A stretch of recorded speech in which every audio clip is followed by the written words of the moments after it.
Okay, so this video, I'm gonna be making pitaya and sorbet. Um, I'm gonna give you a little bit of the history and the nutritional facts about this. The pitaya grows on cacti. Some people call it pitahaya or dragon fruit, but in all honesty, they're different.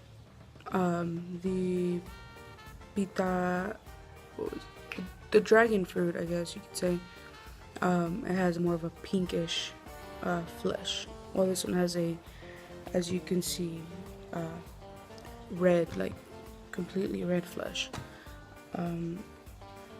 The pitaya is good for people who have asthma. It's good for your heart. It's very high in antioxidants. It's really good for maintaining weight. So what it does is it like somehow cleans out your metabolism and restores it, which will then help you maintain a healthy weight. It's very good for arthritis as well, as what it has been found. The how could I say it? The vitamins and minerals. Vitamins, it's good for vitamin C, vitamin B1, B2, and B3. Okay, so the minerals include iron, calcium, phosphorus. So it also is very high in fiber. It can also help lower your cholesterol, so that's always good. But yeah, I mean, I could go on and on and on about the list of nutritional facts, or what's known about it, but I'm gonna go ahead and stop that there. Oh yeah, before I forget, it's also good for your vision. Apparently, it like enhances it. It's weird. The only bad thing is that you can only pick this fruit once a year, and it's only 6 weeks. You have 6 weeks to pick as much of this fruit as you can. As you can tell here, it is gonna go by really, really quick. We got here mid-June, and the harvest season is usually from April to June. So with that being said, we were fortunate enough to still have some left. And we didn't get, the best quality or, the biggest amount, but we still got enough so that we could try it. I mean, I've been eating this since I was like, what, 5, maybe 5 or 6, somewhere around there. But yeah, with that being said, it was fun going out there. You have to drive up the mountains and stuff. So yeah, I mean, I'm gonna have some videos. It's not a lot, but I hope you enjoy making this. So please leave me your comments below what you would like to see more of, and if the quality sucks, keep in mind that I did record this on my phone. I am in Mexico, don't have much resources to do much. So this here is us on the way to go harvest this fruit, which like I said, it only has a 6-week harvest from April to June, and we were fortunate enough to get there and still have a couple that my father and my brother were able to pick. Here's a picture of what they look like, fully peeled, and of course I had to try it. This next one is a picture of the biznagas, or as I know them, zorras.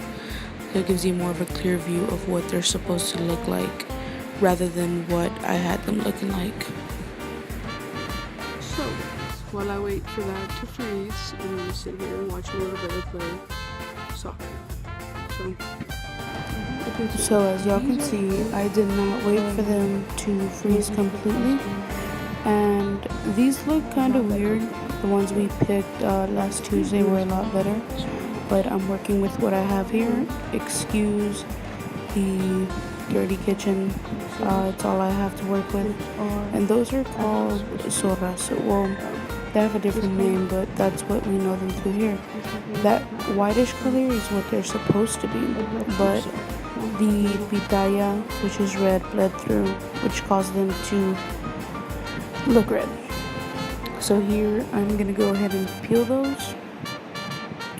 It's gonna be messy, it does stain, but yeah.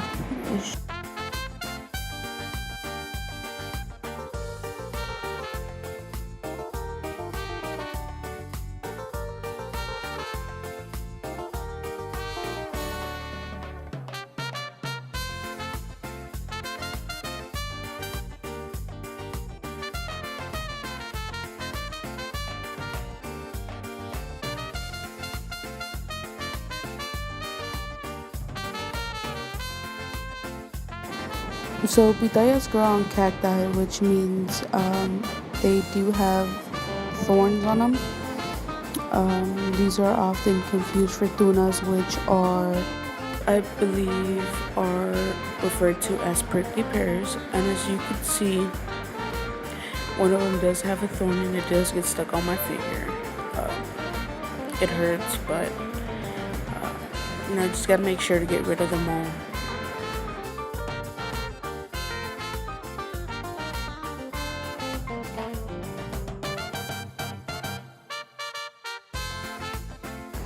Okay, so in this cup I have the biznagas, or as I know them, soras. They're usually a white color, but like I said, I had them in the same bag as the pitayas, which cause them to look red. I'm going to go ahead and cut the tops off. I'm going to use it as my sweetener. I do not want to use cane sugar at all. And if you can see there, it's like a jelly-like consistency. So I'm going to go ahead and take all those tops off, like I said, and in order to use them for the puree. The reason I am not using cane sugar is because I want this to be as natural as possible. Nothing beats natural.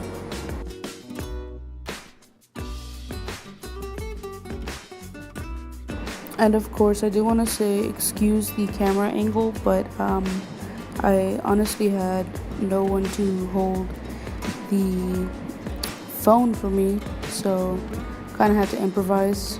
So that's probably why it looks really weird. And yes, I do understand it looks a little messy, but take into consideration that they were a bit overripe, so it kind of made it a little harder to work with, but I got it done. And there you can see how the soras, which means foxes, but actual name is biznaga, how it looked like jelly. So that's what the inside of it looks like. And yeah, we're gonna just mix everything in because that's how it goes. And keep in mind that that will make enough for just about everyone to taste. So here I'm gonna go ahead and throw the soras or biznagas, whatever you would like to call them, and the pitaya in the blender in order to puree it so that we can make the fruit sorbet.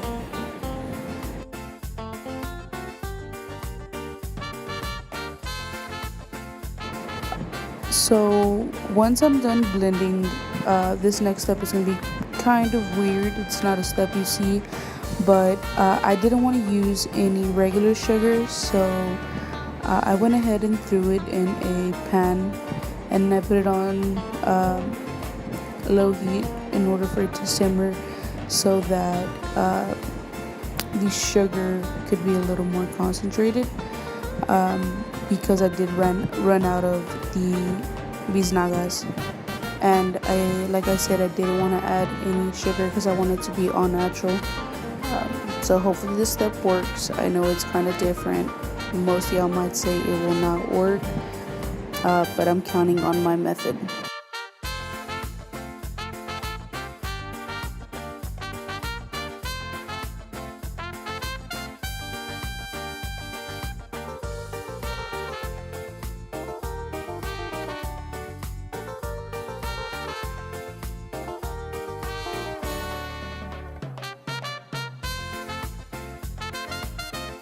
So after I took it off the fire and let it cool for a little bit, I added just a little bit of salt, kind of tie in the flavors,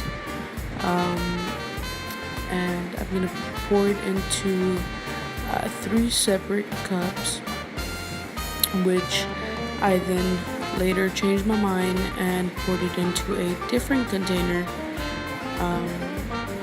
I'm gonna go ahead and pop that in the freezer in order for it to become a So this here is what my final product looks like, the sorbet. As you can see, it is a very dark red color. I used nothing but natural sugar. I'm gonna go ahead and take a bite, see how it tastes. Right after I take this bite, it was crunchy due to the seeds. It had just flavor like this. I don't know, I can't describe the flavor. So yeah, that's what the final product looks like. I hope you enjoyed this video.